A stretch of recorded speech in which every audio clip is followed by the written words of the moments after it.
ஆலயத்தின் சிறப்பினை தெரியப்படுத்துதல்.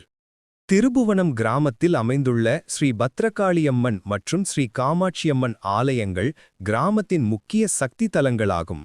ஸ்ரீ பத்ரகாளியம்மன் கிராமத்தின் பாதுகாப்பு தெய்வமாக போற்றப்படுகிறார். அவள் வீர சக்தி, தீய சக்திகளை அழிக்கும் சக்தி என நம்பப்படுகிறது. பக்தர்களின் இடர்கள், நோய்கள், பயங்கள் தீர அம்மன் அருள் புரிவார் என மக்கள் நம்பிக்கை. இந்த ஆலயத்தில் ஆண்டுதோறும் நடைபெறும் காளியாட்டம் கிராமத்தின் பெரும் ஆன்மீக நிகழ்ச்சி. காளியாட்டத்தில் சிவப்பு உடை, காளிமுகக் கவசம் அணிந்து ஆடுபவர்கள் தீவிர தெய்வீக சக்தியுடன் ஆடுவர்.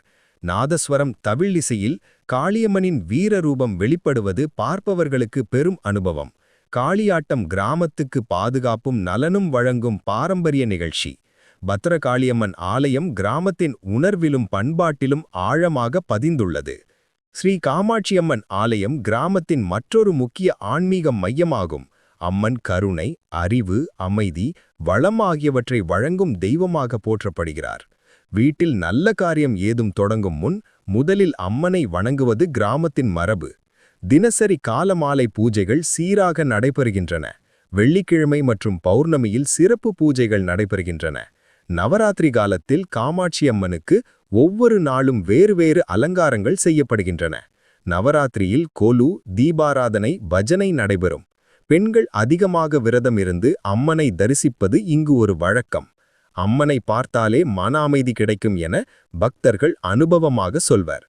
ஆலய வளாகம் எளிமையானது, ஆனால் ஆன்மீக ததும்பலை தரும் அமைதியைக் கொண்டது. இரண்டு ஆலயங்களும் திருபுவன கிராம மக்களின் நம்பிக்கை தூண்களாக உள்ளன. பத்ரகாளியம்மன் பாதுகாப்பை வழங்க, காமாட்சியம்மன் வளமும் அமைதியும் வழங்குவார் என நம்பப்படுகிறது.